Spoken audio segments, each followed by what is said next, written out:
warahmatullahi wabarakatuh. Perkenalkan, nama saya Salma Rafifah. Saat ini saya sedang menempuh pendidikan program S1 di Program Studi Hubungan Internasional Universitas Brawijaya Malang. Selama kuliah, saya sempat aktif di Badan Riset Ilmu Sosial, lalu kemudian di Laboratorium Hubungan Internasional Universitas Brawijaya sebagai asisten laboratorium dan asisten peneliti.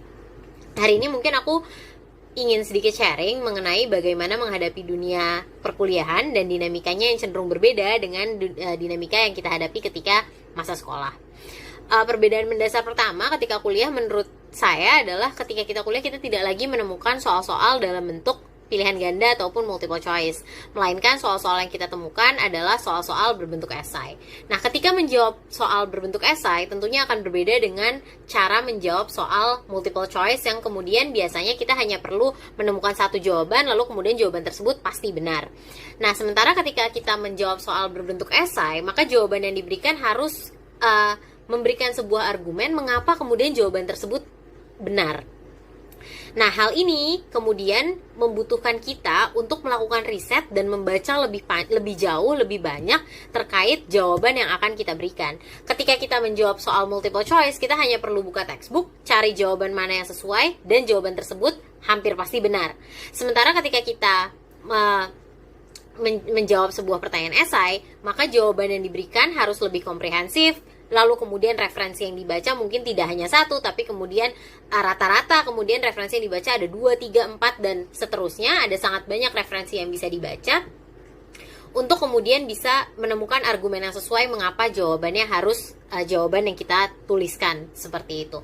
Lalu kemudian hal kedua adalah ketika kita sekolah atau kemudian kita diminta untuk melakukan presentasi, biasanya secara spesifik sudah diberikan, oke, presentasi dengan topik X, materinya ini. Jadi basically ketika kita presentasi kita hanya perlu menjelaskan ulang apa yang sudah ditulis di dalam satu referensi utama tersebut gitu. Kalaupun kemudian kita nyari data, paling biasanya data-data yang bersifat suportif saja seperti itu.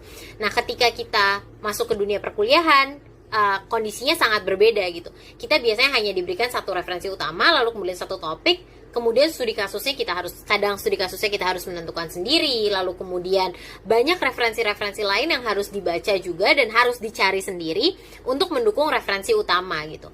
Hal ini kemudian kita dituntut untuk melakukan riset lebih dalam untuk agar materinya yang kita bawakan, presentasi yang kita bawakan menjadi lebih kaya seperti itu. Bahkan kemudian dalam titik tertentu kita bisa menentukan angle yang akan kita pilih dalam melihat sebuah studi kasus gitu.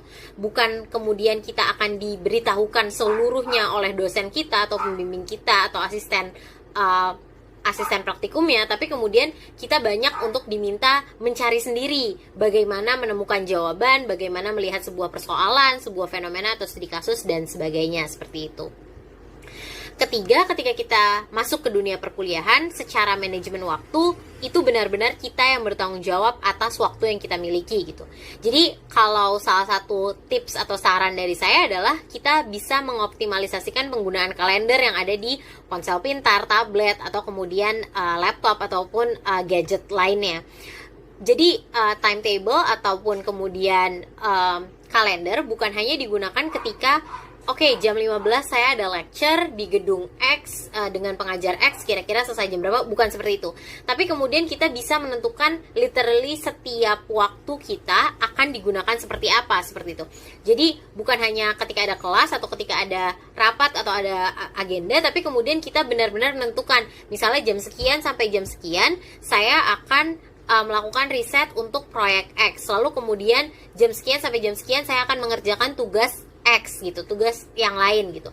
Sehingga dengan demikian kita bisa memprediksi outcome dari pekerjaan kita tuh seperti apa dan kapan akan selesai kira-kira seperti itu. Karena ketika kuliah kita tidak bisa lagi meminta misalnya excuse kayak waktu SMA gitu. Waktu SMA misalnya ada satu kegiatan besar, ada event besar atau apa segala macam, kita biasanya bisa negotiate sedikit gitu kan. Boleh dong di submitnya mundur atau misalnya kemudian tidak disubmit di hari itu. Tidak bisa demikian ketika kita kuliah.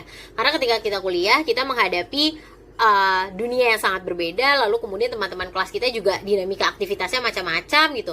Jadi ketika di minggu awal perkuliahan biasanya kemudian diberikan semacam rencana pembelajaran selama 1 semester, lalu kemudian diberitahu di minggu sekian ada kuis, di minggu sekian ada esai, di minggu sekian ada paper, seperti itu, dan kemudian jadwal tersebut akan stick gitu. Kita nggak bisa minta submission ulang atau misalnya waktu submission yang berubah gitu, karena kadang-kadang tugas tersebut diberikan secara online dan ya sudah, ketika sudah lewat deadline sudah tidak bisa disubmit, seperti itu. Terima kasih banyak, good luck untuk kuliahnya, semoga lancar semua urusannya. Terima kasih.